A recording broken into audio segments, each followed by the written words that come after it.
Viral di media sosial, mobil minibus melindas sajadah yang dibentangkan oleh petugas masjid di kawasan 9 Ilir, Palembang.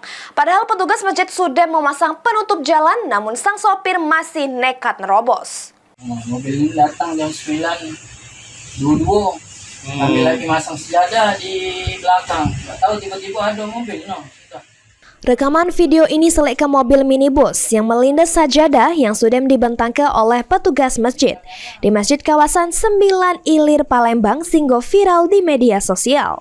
Sesudah video tersebut diunggah oleh petugas masjid yang geram dengan perbuatan sang sopir. Petugas masjid nyebut aman kejadian sebelum sholat Jumat. Pas itu mereka sudah membentangkan 25 sajadah gulung di halaman masjid yang sekaligus akses jalan pemukiman warga. Kemudian mobil tersebut nekat menerobos masuk dengan nombor pembatas jalan. Pas diselek oleh petugas masjid, mobil itu ternyata berisi 4 wong betino, termasuk sang sopir yang sempat cekcok dengan petugas masjid karena tidak terima ditegur. Akibatnya, sajadah yang bakal dipakai untuk puluhan jamaah jadi kotor sehingga terpaksa digulung kembali.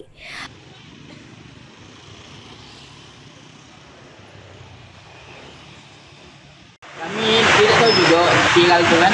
Soalnya kami lagi pakai sejadah waktu Jumat. Tiba-tiba jam 9.22 itu, tiba-tiba kami lagi pasang sejadah di belakang, tiba-tiba ada mobil masuk. Memang tiap hari Jumat, Pak. Iya, jadi menutup jalan ini memang tiap Jumat untuk ibadah.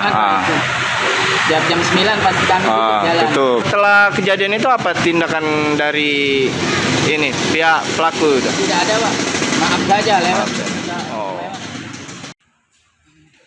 Cuci semua itu ya, Pak ya? Perbuatan tidak nyenangkan yang dilakukan sang sopir ini juga sempat diprotes warga setempat serta jadi sorotan di media sosial.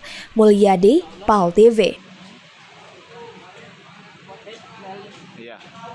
Siapa?